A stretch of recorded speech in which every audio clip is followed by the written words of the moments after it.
tadi apa yang disampaikan oleh Matthew, Koting juga. Tapi sebelum firman Tuhan disampaikan, yuk sama-sama sejenak kita tundukkan kepala, kita berdoa. Bapa di surga, pada siang hari ini kami mau berjumpa sama kebenaran firman Allah yang sanggup mengubahkan kami Tuhan, membawa kami kepada pertobatan, membawa kami kepada kehidupan yang berpusat kepada Kristus. Di dalam nama Tuhan Yesus, haleluya. Amin. Selamat siang, aku ucapkan kepada teman-teman EYC Pro, terima kasih buat kesempatannya. Buat yang belum kenal mungkin tahun lalu karena mungkin gak sempat ketemu, perkenalkan nama saya Fania Felani. Bersama suami kami mengembalakan jemaat Tuhan, jemaat gereja komunitas namanya City Gate Indonesia. Rata-rata kurang lebih jemaatnya kayak EYC Pro gini ya, kurang lebih seumuran kita atau saya lebih senior kayaknya ya kurang lebih keluarga muda. Nah, sebuah kesempatan yang luar biasa. Gak ada yang lebih indah selain menyaksikan, membantu teman-teman di sana from here to there. Dari yang tadinya gelap, gak ada harapan, gak punya masa depan, akhirnya sedikit demi sedikit, oh udah dapat kerja, oh udah berkeluarga dan lain sebagainya. Melihat bagaimana karya tangan Tuhan Allah di tengah-tengah gereja itu membuat kami gak pernah capek dalam melayani Tuhan. Aku percaya teman-teman di EYC Pro juga mengalami hal yang sama ya. Kalau udah capek jangan-jangan kita lagi mengandalkan kekuatan diri sendiri. Tapi kalau kita terus berjalan bersama dengan Tuhan, waduh mau dikasih beban apapun, Tuhan bilang apa? Enak dan ringan. Karena kamu lagi jalanin gak sama Tuhan sih. Gimana pekerjaan? Capek? Jalanin sama Tuhan dong. Gimana? Masalah percintaan bikin kita pusing? Jalanin sama Tuhan lah.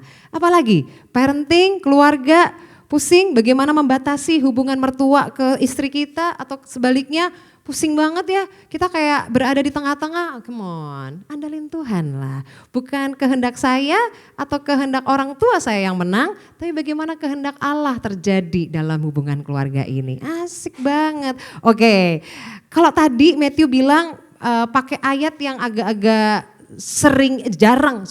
bukan sering tapi jarang dibahas ya, nanti aku juga gak kalah sama Matthew. Tapi kalau boleh saya kasih judul, pada siang hari ini saya mengambil judul yaitu mengatasi kesulitan. Sekali lagi judul khotbah saya pada siang hari ini adalah tentang mengatasi kesulitan. Karena bagaimanapun dalam kehidupan kita isinya kok kayaknya kesulitan aja sih.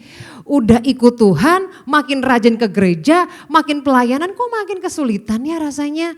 Tadinya diem-diem aja di gereja, dikasih tugas untuk jadi usher. Oke deh, aku ambil tanggung jawab di sana. Mulai kena hubungan sama orang lain, mulai dibentuk segala macam. Kok mengalami yang namanya kesulitan. Saya ingat banget ada anak yang datang ke saya, anak yang kami mentor tentu saja, dari yang bingung, galau, skripsi ditolak gitu ya. Dia sekolah luar biasa banget, rajin segala macam, tapi bolak-balik skripsi sama dosennya mengalami kesulitan. Udah lulus dengan nilai yang cukup bagus, begitu mau masuk kerja mengalami kesulitan lagi. Nanti juga udah diterima kerja mengalami kesulitan lagi. Kesulitan kayaknya kok nggak habis-habis. Nah teman-teman perhatikan hal ini ya. Kalau misalkan kita, kayak misalkan anak saya deh, saya kasih contoh. Oh ya, saya ada satu anak usianya 9 tahun namanya Adriel. Nah Adriel di usia 9 tahun ini berarti dia naik ke kelas 4. Nah dia pelajaran yang sudah dia yang sekarang lagi berlangsung itu lumayan cukup sulit. Apalagi dari kelas 4 ke kelas 5. Udah pakai pembagian bersusun ke bawah gitu ya. Kemudian udah pakai bagaimana kalau pecahan ini menyamakan bawahnya gitu ya. Harus dicari pecahan atau bilangan yang paling dekat. Udah mulai sulit ya. Karena kenapa? Karena kalau ujiannya berat berarti Adriel mau naik kelas 5 nantinya. Coba kalau mudah, tambah-tambahan, 2 tambah 2, 3 kali 3, itu pelajaran anak kelas 3. Tapi makanya kalau itu terlalu mudah, jangan-jangan kita lagi ngerjain soal kelas 2 nih, gitu ya. Tapi kalau kita sedang mengalami kesulitan, bisakah kita berpikir bahwa kapasitas diperbesar dan aku mau naik kelas, gitu ya. So dalam apapun kehidupan kita, kalau kita mengalami suatu kesulitan apapun jangan nyerah dulu dong. This is school time, Kita menemukan difficulties dalam pekerjaan, bisnis, it's okay, school times. Kita usaha cari orang itu kok susah banget. School time, mengandalkan Tuhan. Teman-teman, saya kok senang banget ya mengawali ini dengan sebuah quotes dari Rick Warren gitu ya. Setiap cobaan adalah guru, setiap badai adalah sekolah, setiap pengalaman adalah pendidikan, setiap kesulitan adalah untuk perkembangan Anda. Suatu kutipan dari Pastor Rick Warren, seorang pemimpin yang luar biasa, penulis buku Purpose Driven Life. Jadi hari-hari ini kalau kita benar-benar mau sungguh-sungguh sama Tuhan, paling enggak purpose driven life itu dalam hidup kita sekali dibaca, boleh lah ya gitu ya. Selain Alkitab harus jadi yang utama, paling enggak kita untuk ketemu apa sih yang Tuhan tuh mau dalam kehidupan kita, bolehlah baca buku yang sangat luar biasa ini, memberkati banyak orang, bahkan orang-orang sekuler pun baca. Tapi ini bukan yang utama, cuman teman-teman, bisakah kita melihat semua yang kita anggap bahwa itu kesulitan, kita bisa mengartikannya bahwa ini untuk sebuah perkembangan dalam kehidupan saya. Saya kok susah yang ngomong sama bos saya, oh saya sedang dilatih di enlarge capacity-nya, mengembangkan kemampuan komunikasi. Kata John C. Maxwell bilang apa? Saya bisa berkomunikasi dengan siapa saja. Teman-teman, satu hamba Tuhan yang luar biasa namanya Jim Yos di Papua. Mungkin teman-teman sudah familiar ya, dia 50 tahun sebagai misionaris di Papua. Dia cuma bilang gini, ketika dia menginjak tanah Papua, dia cuma bilang gini, kasih saya suku yang orang lain, misionaris lain tidak mau datang, saya mau datang. Jadi metode dalam pelayanannya dia ini menurut saya gila. Kenapa? Dia cuma bilang gini, kasih saya pekerjaan pelayanan nih, misalkan di sini gitu ya. Yang orang lain gak mau kerjakan, saya yang kerjakan.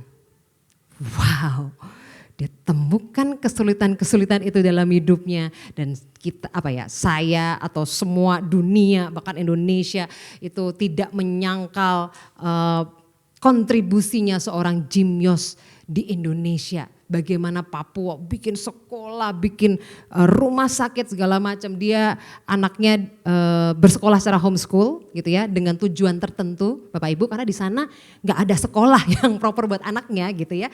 Masih dibangun, masih sukunya masih belum bisa bahasa Indonesia. Yang menarik banget ketika dia bersama anak-anaknya, dia cuma bilang gini, saya homeschool anak saya supaya anak saya dapat pengalaman bagaimana belajar bermisi dengan orang tuanya.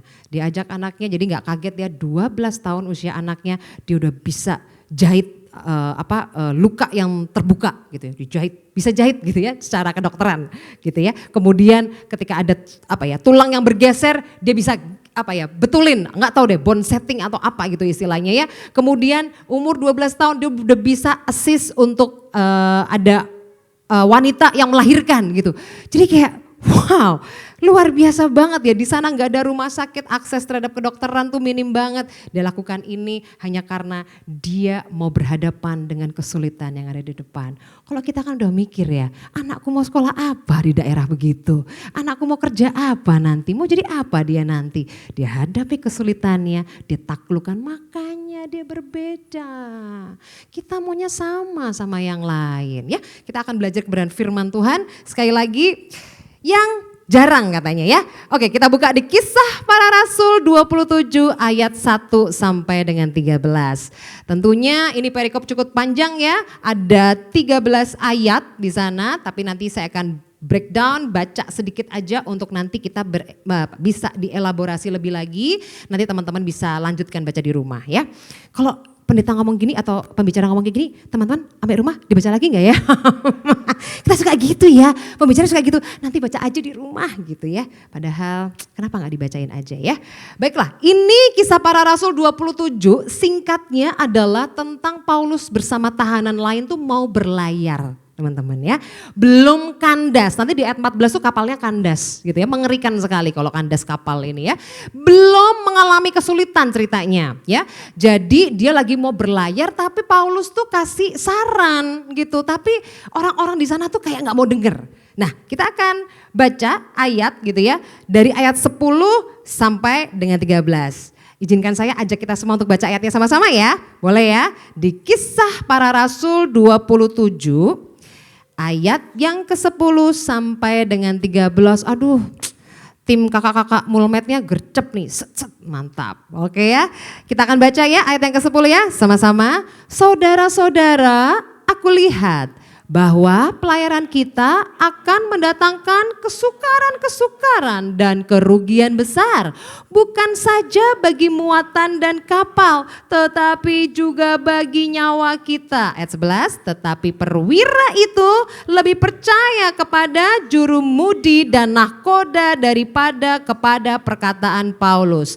Karena pelabuhan itu tidak baik untuk tinggal di situ selama musim dingin, maka kebanyakan dari mereka lebih setuju untuk berlayar terus dan mencoba mencapai kota Phoenix untuk tinggal di situ selama musim dingin. Kota Phoenix adalah sebuah pelabuhan pulau Kreta yang terbuka ke arah barat daya dan ke arah barat laut. Pada waktu itu angin sepoi-sepoi bertiup dari selatan, mereka menyangka bahwa maksud mereka sudah tentu akan tercapai. Mereka membongkar sau lalu berlayar dekat sekali menyusur pantai Kreta. Terima kasih, puji nama Tuhan. Ini adalah sebuah kisah gitu ya, di mana Paulus tadi ya ingin berlayar tapi orang nggak dengerin dia, malah dengerin yang lain perwiranya. Dan ini saya akan ajak kita untuk mempelajari 3 ayat yang terakhir untuk kita bisa mempelajari, mengambil poin-poin apa yang perlu kita antisipasi sebelum badai datang, sebelum kesulitan datang. Berapa banyak di antara kita cari pertolongan kalau kesulitannya sudah ada gitu ya. Duh, anakku gak mau dengerin aku nih. Udah umur berapa? SMP. Lah kemarin waktu umur kecil-kecil belajar parenting gak? Enggak. Oh oke, gitu ya. Kita selalu mencari jawaban ketika kita udah menemukan kesulitan. Tapi saat keadaan baik-baik saja, saat pernikahanmu baik-baik saja, adakah kita mengusahakannya? Mengusahakan untuk kita belajar marriage lebih lagi, belajar hubungan suami istri lebih lagi. Teman-teman, di satu pelayanan kami gitu ya, tiba-tiba ada satu jemaat di tempat lain yang tiba-tiba setelah kami menyampaikan kebenaran firman, tiba-tiba Kak saya mau ketemu, Bu saya mau ketemu, Bu Fania saya mau ketemu. Iya, oke. Dia bilang gini, Bu selama ini pernikahan saya baik-baik saja. Ini pernikahan kami yang ke-11. Dan suami saya bilang bahwa kami akan bercerai, surat sudah diurus, alasannya adalah suami saya sudah gak cinta lagi dan selama ini dia udah cek, dia gak cinta lagi sama istrinya, seperti itu. Kalau Bapak Ibu tahu tanyakan kelanjutannya bagaimana setelah setahun 2 tahun ini, ujungnya bercerai. Hari ini kita lihat kayaknya semuanya baik-baik aja, hey. Kita perlu tahu ya sebelum badai datang, sebelum hal-hal yang kita takutkan terjadi, marilah kita mempersiapkannya. Karena buat kita seharusnya lebih mudah mempersiapkan membangun pagar di pinggir jurang daripada menyiapkan ambulan di bawah jurang. Mengerti maksudnya? Kita siapkan tindakan preventif daripada tindakan untuk mengobati. Hari ini kalau kamu mau anak-anakmu untuk terus hidup di tracknya Allah, dari sekarang dipersiapkan. Kurang lebih seperti itu. Kamu pengen pernikahan yang kayak gimana? Hari ini dipersiapkan. Itu loh. Nah ini ada 3 hal yang perlu kita antisipasi sebelum badai datang yang kita bisa pelajari dari perikop Paulus berlayar ke Roma. Yaitu di Kisah Para Rasul 27 ayat 11, 12, 13. Yang pertama adalah tantangannya ya sebelum badai datang yang harus kita persiapkan adalah Bapak Ibu Saudara hati-hati mendengarkan nasihat yang buruk. Sekali lagi, hati-hati mendengarkan nasihat yang buruk. Bapak Ibu Saudara, nasihat buruk sama baik mungkin terlihatnya mudah ya. Kalau jauhi narkoba, oh oke, nasihat baik, nasihat buruk. Kalau nasihat buruknya adalah pakailah narkoba gitu ya. Gampang banget. Tapi yang sulit adalah ketika tampaknya baik nasihatnya, tapi itu buruk buat kesehatan jiwa roh kita. Contoh, Bapak Ibu Saudara, kadang-kadang kita susah membedakan mana nasihat yang betul-betul yang Tuhan mau sama itu nasihat yang kayaknya kita sendiri yang mau. Itu kan dilemanya kita hari-hari ini kan. Ini beneran yang Tuhan mau apa yang aku mau. Hari-hari ini Bapak Ibu Saudara perhatikan, jika ada nasihat-nasihat yang tidak lahir dari kebenaran firman sebagai otoritas tertinggi dalam kehidupan kita, sebagai dasar kehidupan kita, sebagai hal yang kita percaya, Bapak Ibu sudah lupakan. Banyak sekali, nanti saya akan kasih contoh-contohnya. Tapi Bapak Ibu Saudara sekali lagi, nasihat buruk itu mungkin kelihatannya baik. Tapi nasihat buruk tuh yang kayak gimana Kak Fania? Nasihat yang buruk itu nasihat yang tidak sesuai dengan kemurnian firman Allah yang ada di dalamnya. Contoh, saya sering banget mendengar orang kayak gini, udahlah ibu rumah tangga itu pelayanan kok, udah tinggalin aja pekerjaannya. Ibu rumah tangga itu pelayanan, itu juga sama-sama melayani. Saya suka digituin, which is saya ibu rumah tangga, ya saya seneng kalau ada orang bilang kayak gitu ke saya. Tapi saya coba koreksi lagi kalimat ini benar atau salah. Karena begini Bapak Ibu Saudara, yang jadi ibu rumah tangga kebanyakan mereka ini mengandalkan Tuhan gak dalam hari-harinya? Kok dia bisa bilang pelayanan gitu ya? Jangan-jangan dia lelah. Banyak gak ibu rumah tangga yang maaf tanda kutip malas?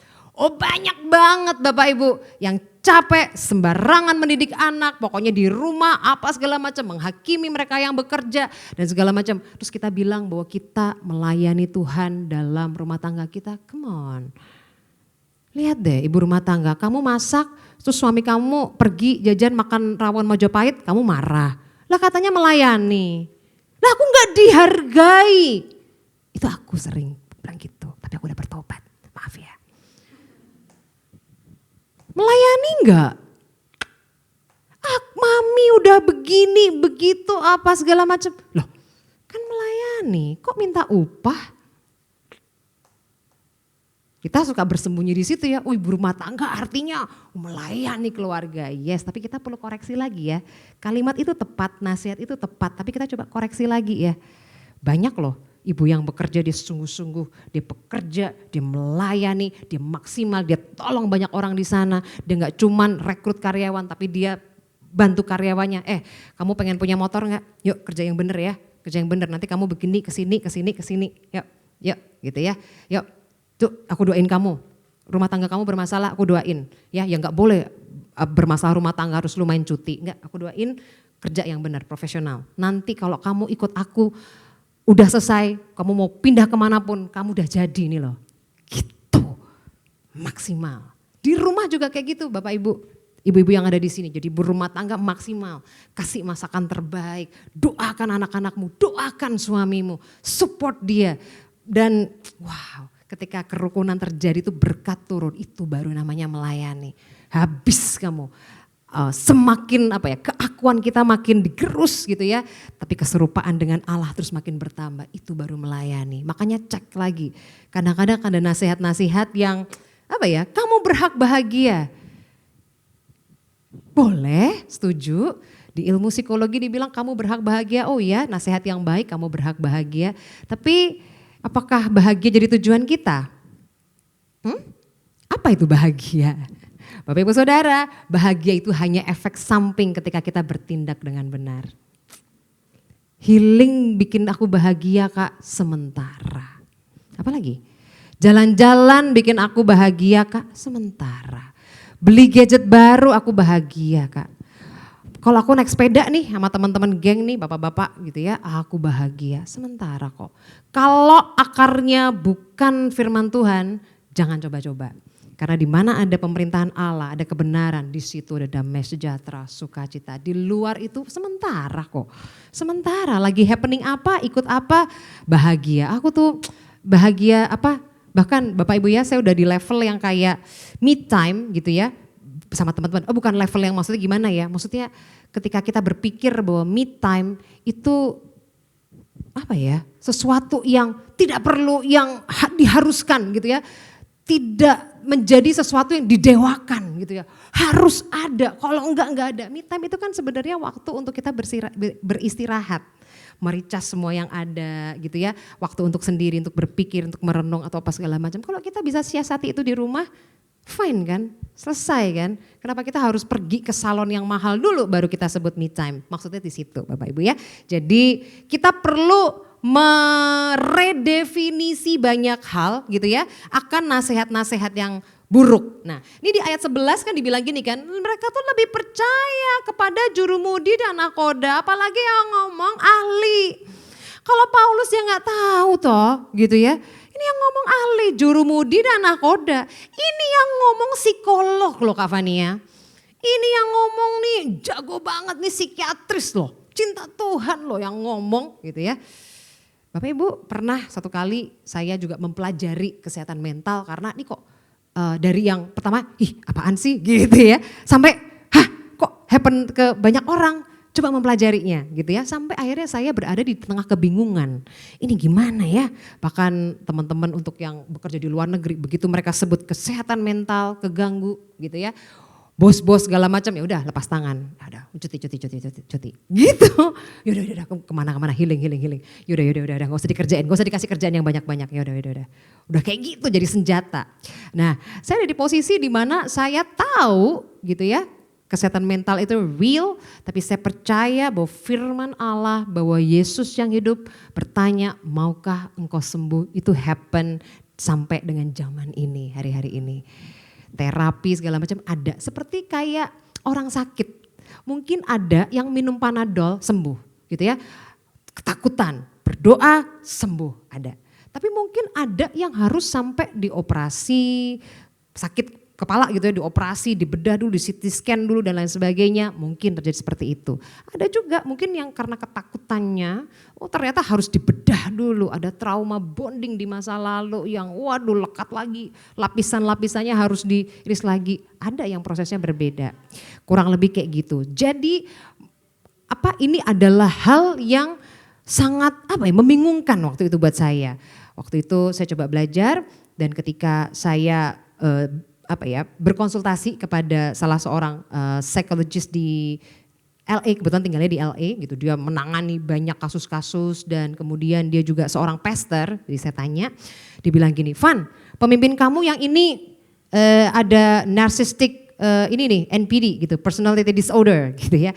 Yang ini ada borderline ini nih, semua kayaknya pemimpin saya kayak gitu rasanya. Saya kayak bingung, hari-hari ini saya lagi mempersiapkan pemimpin, tapi kenapa kayak gini ya. Jadi ibaratnya Bapak Ibu Saudara, ilmu psikologi membuat saya takut, membuat saya ciut, membuat saya berpikir tidak ada harapan gitu ya. Saya berhadapan dengan sebuah fakta-fakta yang demikian. Nih personality lihat deh, dia kecenderungan begini kan, dia begini kan, jangan dikasih spotlight dulu, turunkan gini-gini. Lah pemimpin saya mana ya, habis dong gitu ya.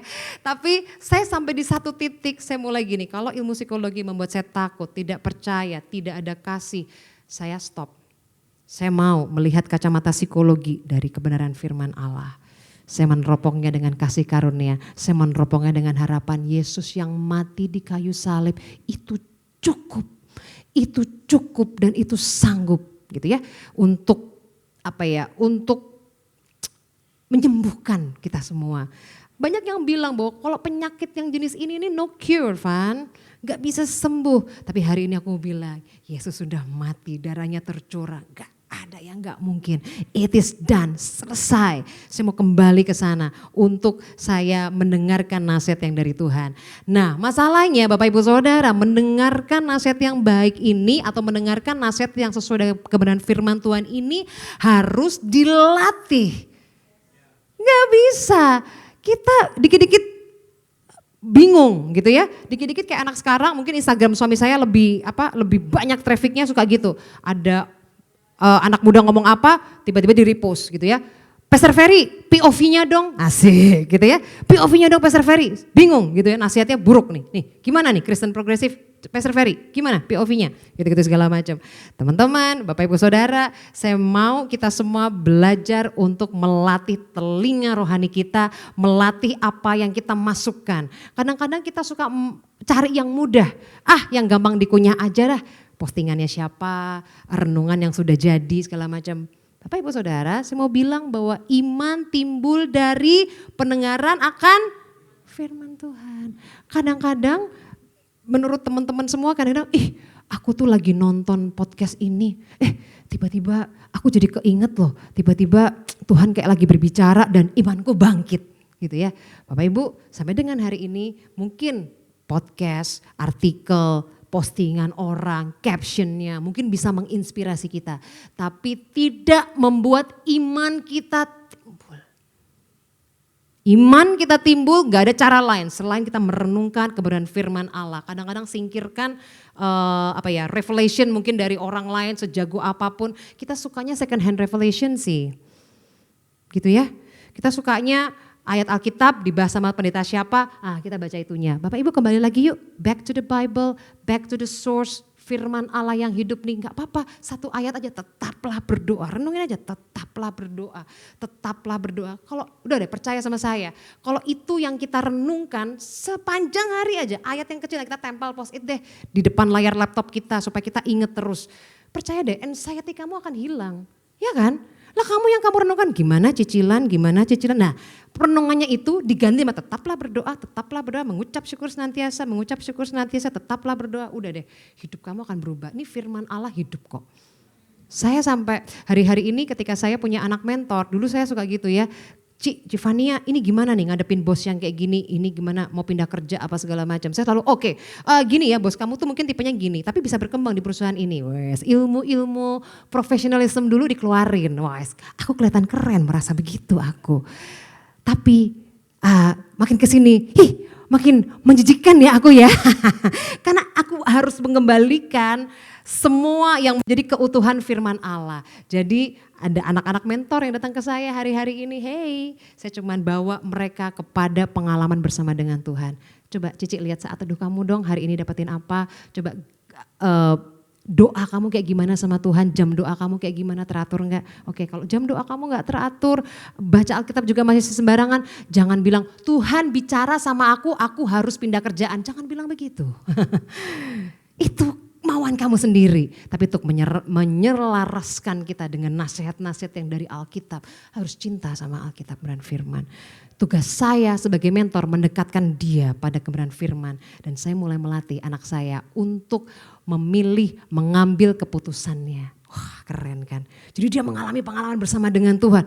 Aku begini, dapetin ayat begini ya Civania, terus aku melangkah begini. Wah ternyata salah, gak apa-apa, yuk kita doa lagi, gak apa-apa. Dengan salah kan kita tahu mana yang benar. Metode pendidikan di Indonesia kadang-kadang suka seperti itu. Di Indonesia, jangan deh direkam ya. Tidak kecenderungan ya, saya katakan kecenderungan. Salah gak boleh, salah dicoret nilainya 70, gak teliti dikit coret. Padahal sebenarnya membuat kita jadi takut salah, apa-apa harus benar, gak apa-apa. Bikin salah yang banyak supaya kita tahu yang benar yang mana, kan seperti itu. Asal gak sengaja disalah-salahin ya. Jadi kurang lebih itu teman-teman. Jadi mendengarkan nasihat yang buruk ini kita harus berhati-hati. Seperti tadi ya di ayat 11, lebih percaya kepada jurumudi daripada nahkoda. Nah ini ada firman Tuhan. Di slide berikutnya teman-teman pastikan, saya mau bilang bahwa iman itu bertumbuh karena pendengaran kita akan firman Tuhan. Nah tadi yang pertama adalah mendengarkan nasihat yang buruk yang kita harus antisipasi. Kemudian yang kedua adalah mengikuti orang banyak. Berapa banyak kita suka dengan suara mayoritas. Ketika kita minoritas kita jadi minder terus gak berani lakukan sesuatu. Yuk di ayat yang ke-12 ada kalimat ini ya teman-teman semua ya Bapak Ibu saudara-saudara semua. Maka kebanyakan dari mereka lebih setuju untuk berlayar terus. Dalam sebuah referensi dibilang yang ada di kapal ini jumlahnya 276. Mereka menghendaki berlayar terus. Kalah suara gitu loh. Satu kali anak saya yang udah usianya 9 tahun namanya Adriel itu mulai bisa protes sama mamanya karena bilang gini, teman-teman yang lain gak baca Alkitab tiap hari, kenapa kita baca Alkitab tiap hari? Oh iya, supaya kita bisa kuat di dalam Tuhan, kita bisa terus membangun iman, percaya sama Tuhan. Ayel gak baca Alkitab, Ayel percaya, udah begitu ya. Jadi harus panjang dan mantap kalau jawabin anak-anak. Tapi akhirnya kita biasakan, anak itu belum mengerti ya, belum mengerti apa fungsinya, Ayel juga nggak ngerti gitu ya, ayat-ayat yang dibaca secara urut, dia nggak ngerti tuh ayat apa isinya. Kadang-kadang anak umur segitu udah tanya, apa itu cerai, apa itu ini. Jadi ada term-terms yang mungkin apa ya ini ya gitu. Tapi kami biasakan untuk membaca. Bapak Ibu Saudara, untuk anak saya suka dengan metode pengkondisian ya. Tidak dipaksa tapi juga tidak permisif. Oh kalau nggak mau ya nggak apa-apa. No, kondisikan. Anak saya nggak mau sekolah minggu, kondisikan aja. Make it happen. Seperti kalau kita ajak anak kita ke dokter gitu ya. Make it happen. Anak kita udah sakit panas tinggi gitu ya, dia nggak mau ke dokter, jadi dia di rumah, pilihannya dia. Enggak, kita make it happen. Kalau sesuatu yang penting ya kita ajak aja, kondisikan aja ada di sana. Tidak dipaksa ya, tapi kita juga tidak permisif gitu ya. Kita nggak maksa, awas ya kamu nggak baca Alkitab. Nah, kita biasakan membaca Alkitab pagi dan malam. Betul-betul di luar kebiasaan teman-teman yang lain. Dia bandingkan dirinya sama teman-teman yang lain, teman-teman enggak, tapi aku sendiri yang baca. Hari itu Adriel kami terapkan untuk tidak mengikuti orang banyak. Hari itu ya, dia juga nggak ngerti. Tapi satu kali menarik banget, ada jemaat di gereja kami, komunitas kami yang saya tuh penasaran pengen bangun hubungan lah gitu ya. Pengen bangun hubungan tapi caranya gimana ya, pakai common ground apa nih, coba cara ini, cara itu.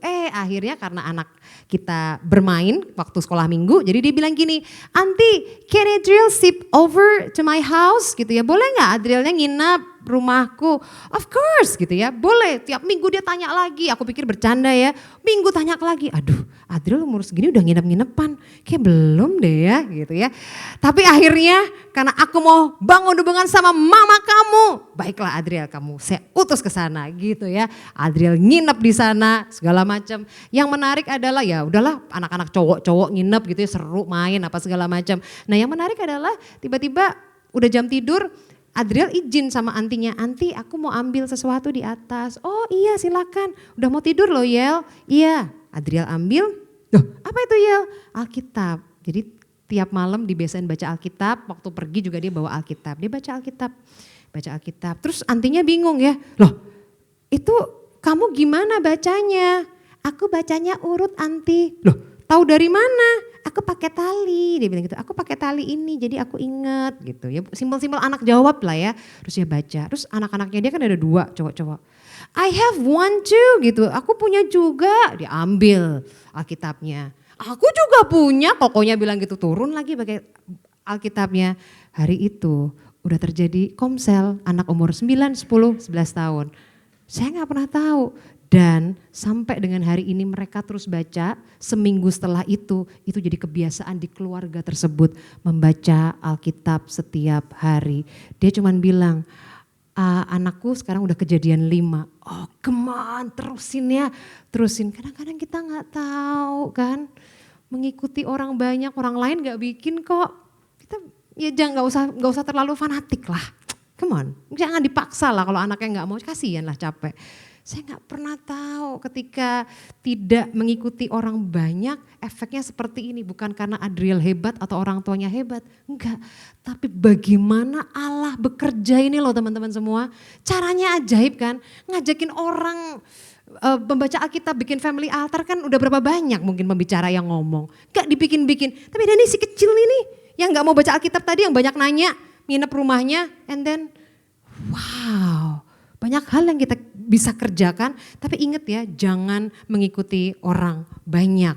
Beli apa ya? Di sini dibilang saya tulis ya, hanya karena semua orang mengikutinya belum tentu kebenaran. Pastor ini ikut loh, pastor itu ikut loh. Cek dulu kebenarannya seperti apa. Nah, kalau misalkan lihat di gambar ini, Bapak Ibu Saudara, ini kayak hewan pengerat namanya lemming. Pernah tahu? Enggak ya, enggak pernah tahu ya. Bentuknya kayak tikus gitu Bapak Ibu, imut tapi ya, imut. Nah, lemming ini menarik banget Bapak Ibu ya. Dia itu selalu berkumpul bersama teman-temannya yang lain, mengikuti satu dan yang lainnya gitu ya, jalan. Mereka tuh suka jalan ke tebing gitu ya, dan ditemukan mereka mati bersama-sama di lautan lepas gitu, bergelombol. Karena saling ngikutin gitu ya, mungkin di slide berikutnya kita bisa lihat, saling ngikutin gitu ya, dan ternyata dia jatuh, dia nggak tahu kalau itu tebing. Tapi Bapak Saudara, tadi soal lemming, makanya ada namanya lemming leadership. Kamu cuman ngikut aja, nggak pernah stop untuk tahu ini bener apa salah sih, gitu ya. Ikut arus saja. Arus saja, kamu dalam bisnis tuh ya caranya begini, kamu harus deketin orang-orang yang begini. Ini baru begini, ikutin aja arus orang banyak. Harus tahu momentumnya apa segala macam, ikutin. Nasihat yang baik kan, ikutin. Kita nggak tahu tuh, lemming leadership ini terkenal sekali. So Bapak Ibu Saudara, temukan makna Bapak Ibu Saudara. Jangan ikut suara terbanyak, orang terbanyak kurang lebih kayak gimana. Ini kita lihat kayak lemming ya. Ini kita orang-orang kadang-kadang kita lagi di ambang jatuh loh Bapak Ibu Saudara. Ini yang terjadi kalau kita terus ikutin nasihat orang banyak tanpa mengecek apa yang benar Bapak Ibu. Itu yang yang saya ingin bagikan kepada Bapak Ibu. Selain yang pertama mengantisipasi mendengarkan nasihat yang buruk, Bapak Ibu hati-hati ya. Nasihat yang sedikit baik, 99% baik tapi nggak sesuai dengan kebenaran firman, coret aja gitu. Kemudian hati-hati dengan mengikuti orang banyak, Bapak Ibu hati-hati karena kita suka ya testimoni orang yang banyak yang mengikuti ini loh. Terus kita ke sana belum tentu itu kebenaran. Mari kita mengecek apa yang perlu kita stop dalam kehidupan kita. Dan yang ketiga yang perlu kita antisipasi adalah mengandalkan keadaan. Bapak Ibu cek ya, di sini di ayat 13 dia bilang pada waktu itu angin sepoi-sepoi bertiup dari selatan. Mereka menyangka bahwa maksud mereka sudah tentu akan tercapai. Mereka menyangka Bapak Ibu, ini di ayat yang ke-13. Tidak semua pintu terbuka itu harus kita ambil. Hanya karena kita lihat keadaannya baik, kita ambil. Hanya karena lihat dia kayaknya angkanya bagus, prospeknya bagus, kita invest di sana. Apa yang terjadi? Mari Bapak Ibu, kita harus jadi pengelola keuangan yang baik. Yesus, Tuhan itu tuh cukup buat kita untuk kita tuh punya confidence di sana. Tapi kadang-kadang saya juga sering dengar kalimat ini, tapi kan Tuhan gak bisa ngomong. Tuhan bukan financial advisor. Kita perlu orang yang ahli, kita perlu mendengarkan orang yang ahli juga, keadaan yang baik juga. Bapak Ibu Saudara, firman Tuhan bilang di Kejadian yang pertama pada mulanya Allah. Nanti di Yohanes pertama dimulai dengan pada mulanya firman. Sebelum apapun yang terjadi dalam kehidupan ini, bisakah kita menyertakan Allah dalam kehidupan kita? Saya tahu bahwa untuk memberikan pendidikan anak yang terbaik itu juga jadi bagian dari saya. Makanya saya memutuskan mendidik anak saya secara homeschooling. Tapi yang paling utama seperti ini, ada waktu di mana Adriel harus mendaftarkan diri pada satu sekolah. Sekolah tuh banyak banget. Ibaratnya kalau mau dibikin pro-nya apa, cons-nya apa tuh banyak banget. Banyak sekolah yang bagus-bagus. Maunya kayak gimana? Mau yang lebih gaul, yang lebih ini ada nih sekolah kayak gini. Mau yang sekolah murid merdeka, ini punyanya kakaknya Naswa Shihab, bagus juga. Bagian dari Lentera ini gitu. Wah pokoknya bagus-bagus. Nah sampai satu kali saya cuma bilang gini, Tuhan aku tuh bisa memilih mana yang bagus mungkin ya kalau usahakan. Tapi aku mau Tuhan bicara dalam hidup saya. Tuhan bicara pertemukan saya dengan orang yang tepat. Gak lama ketemu dengan orang yang tepat. Orang yang sekolahnya kayak biasa aja gitu ya. Tiba-tiba saya kalau ingat Bapak Ibu, ini buku yang bagus loh, saya sarankan kalau ada yang suka pendidikan anak baca buku namanya Toto Chan, ada filmnya, tapi itu buku yang banyak mengubahkan saya tentang pendidikan anak. Nah, ya pendidikan di Jepang waktu itu. Nah, singkat cerita kepala sekolahnya teman saya SMA dulu, anaknya bandel banget. Saya kaget loh, kok kamu punya sekolah gitu ya. Lu jarang sekolah juga gitu kan, kok sekolah gitu. Salah satu yang menarik gini, ada sekolah di mana ada anak berkebutuhan khusus ya, kayaknya dua tangannya nggak ada gitu ya, tapi dia mengandalkan segala sesuatunya sama kaki gitu ya. Di sekolah-sekolah Kristen yang lain, saya sebut itu ya, tidak mau terima dong karena kalau pakai kaki apa segala macam kan berbeda sama anak-anak yang lain. Saya cuman lihat kepala sekolah yang teman saya ini, dia cuman bilang gini, bawa ke saya. Sekolah di saya aja, saya mau anak itu. Wow, bukankah gereja yang harusnya kayak gitu? Mana kita? Hari itu langsung Adriel di sana aja, dan kamu di sana aja. Nilai-nilainya keren ini gitu, nilai-nilainya aduh kingdom banget nih. Gak ada yang mau nampung, sini tampung. Itu anak luar biasa kok, pintar, jenius, dia ngelem untuk gambar digunting tempel, dia pakai kakinya, bayangkan gak? Tuhan ada buat dia kan tapi kan ya saya menghargai juga ada sekolah dengan kondisi-kondisi tertentu ya, gurunya harus standby, memastikan dia pas naik tangga tidak terjadi apa-apa ya memang nggak bisa gitu. Tapi sekolah ini dia kayak mau kotor gitu ya, mau terima resiko, bawa ke sini anaknya, saya mau dia ada di sekolah saya mau interview dulu, habis itu bawa ke sekolah saya. Kerjaannya dia kayak gitu, dia pungutin orang-orang yang kayak gitu sekolah di sini. Itu Bapak Ibu Saudara. Jadi tidak mengandalkan keadaan tapi benar-benar menyerahkan sama Tuhan. Nah mengandalkan keadaan ini saya ingat banget cerita tentang anak saya. Nah suatu kali kami ada pelayanan ke Australia gitu ya. Adriel kita tinggal kurang lebih 3 minggu. Kita udah bilang Adriel yuk kita nanti habis ini mau ke Australia, nanti kemungkinan pelayanannya akan begini, mami akan ketemu banyak orang, akan ada konseling, akan ada retret juga di sana, apa segala macam. Adriel karena sering nemenin papa mamanya pelayanan, dia langsung berpikir, aduh enggak deh. Adriel yang kecil usia 9 tahun langsung berpikir, di rumah opa omaku, aku merdeka, aku nggak mau makan, oma opa cuman gini, loh nggak makan, nggak suka tah, ayo mau pergi kemana? Pilih, ayo pilih, mau kemana? Makan yang banyak ya, makan yang banyak ya, sama opanya begitu. Mau apa? Mau berenang, ayo berenang, ya berenang ya, gitu berenang sama opanya. Lagi makan gitu, kalau Adriel kalau di rumah kan, Adriel ambil sendiri itu di situ, susu di situ, sarapan kamu umur segini harus bisa sendiri dong. Mamanya suka gitu ya. Tapi kalau sama omanya, duduk di depan TV lagi nonton film favoritnya dia atau apapun itu, omanya duduk di sebelahnya, anak 9 tahun ini disuapin, itu tidak pernah terjadi dalam kehidupan Adriel kalau sama mamanya. Dia merasa dirinya bebas, asik, keadaannya oke, dia pilih tinggal sama opa omanya. Yes, bebas. Loh, mami masih kontrol loh, kamu nanti buku apa segala macam, mami kan kasih kamu apa aja yang harus dikerjain. Tenang aja, dia udah tahu bagaimana ngakalin mamanya kayaknya ya. Udah tahu gimana caranya cari kelemahan mamanya. Anyways, pokoknya singkat cerita, sebelum saya berangkat, dia udah nangis, dia menyesal. Ternyata Adriel gak bisa ya selama itu tinggal kayak gitu sama mami, sama Dedi. Dulu kan kita oke-oke aja walaupun cuman ada di rumah, cuman bertiga di kasur gak kemana-mana. Kayaknya Adriel lebih happy yang kayak gitu. Wah marah, sedih banget akhirnya dia mencari itu dan segala macam. Kebayang gak? Sampai terakhir Adriel cuman bilang gini, mami, Dedi, Adriel belum bisa mengambil keputusan ternyata.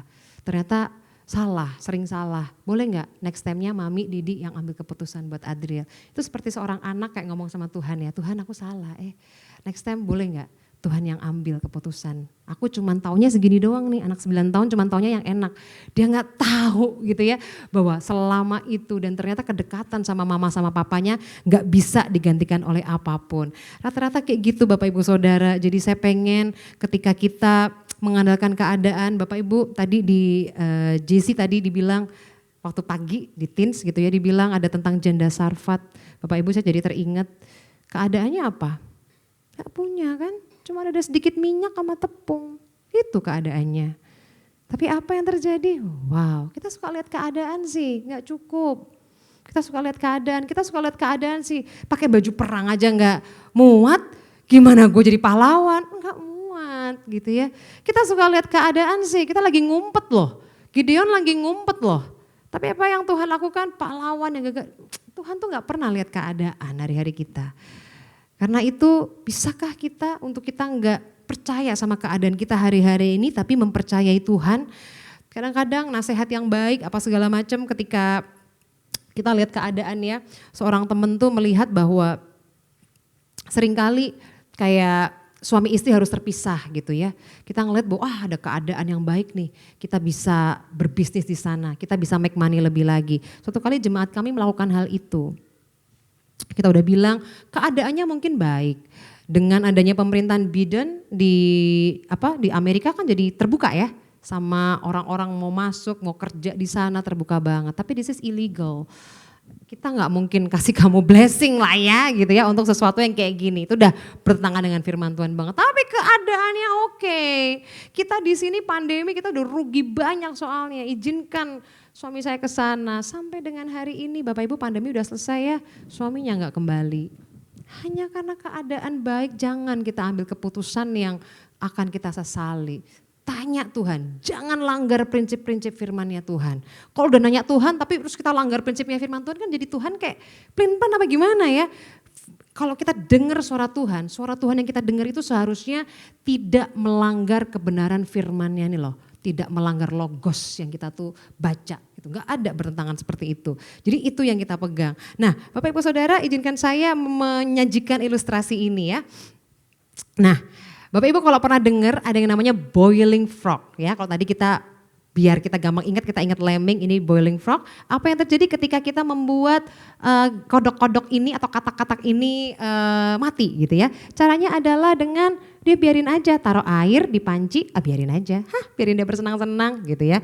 Kemudian dia akan lihat, ih enak ya kayak di kolam segala macam. Terus mulai kompornya kita cetek ya, tek gitu.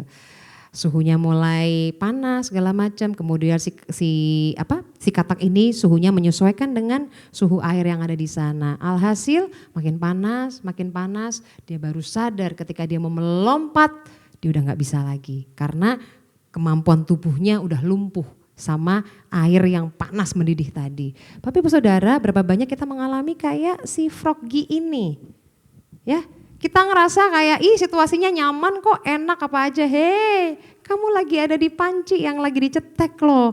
Kamu gak berasa cepat keluar dari keadaan ini gitu ya. Kamu mengandalkan keadaan ini baik-baik saja pas segala macam. Hei, cepat keluar dari komunitas ini misalkan. Komunitas yang menyesatkan, yuk kita ganti sana, ganti pertemanan kita. Harus ganti pertemanan kalau kamu memang benar-benar mau sungguh-sungguh sama Tuhan. Misalkan kurang lebih seperti itu.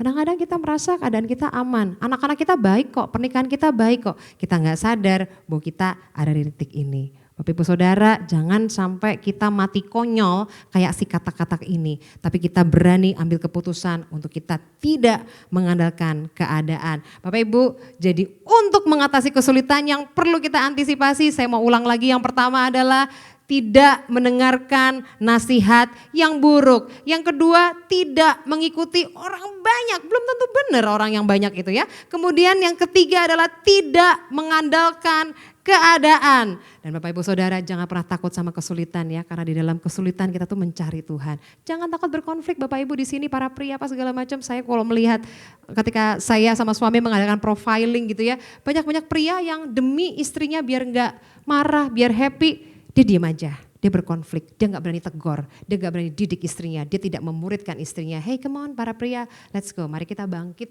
kita gak usah takut berkonflik. Karena kalau berkonflik itu, saya suka banget kata mentor saya, Kak Jonathan Patiasya, dia bilang gini, dalam berkonflik kita sedang mengeluarkan realitas Allah. Asik gitu ya, berkonflik kita cari Tuhan, kita tahu apa yang Tuhan mau. Jadi akhir kata Bapak Ibu Saudara di Yohanes 16 ayat 33b, dalam dunia kamu menderita penganiayaan, tetapi kuatkanlah hatimu. Karena apa? Karena aku telah mengalahkan dunia. Yes, ini kemenangan kita Bapak Ibu Saudara. Yesus telah mengalahkan dunia. Kamu kok takut sama kesulitan sih? Takut menghadapinya, takut dibilang sendiri, takut aneh sendiri, takut nasihat-nasihatnya gak sesuai. Dan kita kayak fanatik sendiri. Terus kita keadaannya baik tapi kita milih hal yang lain. Karena apa? Karena kita percaya bahwa dia sudah mengalahkan dunia. Badai apapun boleh datang dalam kehidupan kita karena Allah sudah mengalahkan dunia. Mari kita sama-sama tundukkan kepala Bapak Ibu, kita akhiri pemberitaan firman Tuhan pada siang hari ini. Izinkan kita ambil saat teduh sejenak, kita merenungkan firman yang Allah sampaikan bahwa mengikuti atau lebih percaya kepada jurumudi dan nahkoda adalah bukan hal yang Tuhan inginkan. Bahkan kebanyakan dari mereka lebih setuju untuk berlayar terus juga bukan Tuhan yang inginkan. Dan bahkan ketika mereka menyangka dengan angin sepoi-sepoi tersebut, mereka tahu bahwa keadaannya baik. Bapak Ibu Saudara, dari 3 hal ini mari renungkan. Mana yang sebenarnya Tuhan sedang incar di hati kita. Kita mau bertobat, kita mau berubah, kita mau melepaskan itu semua supaya Allah bertahta dalam kehidupan kita. Mari sama-sama saya ajak kita untuk berdoa.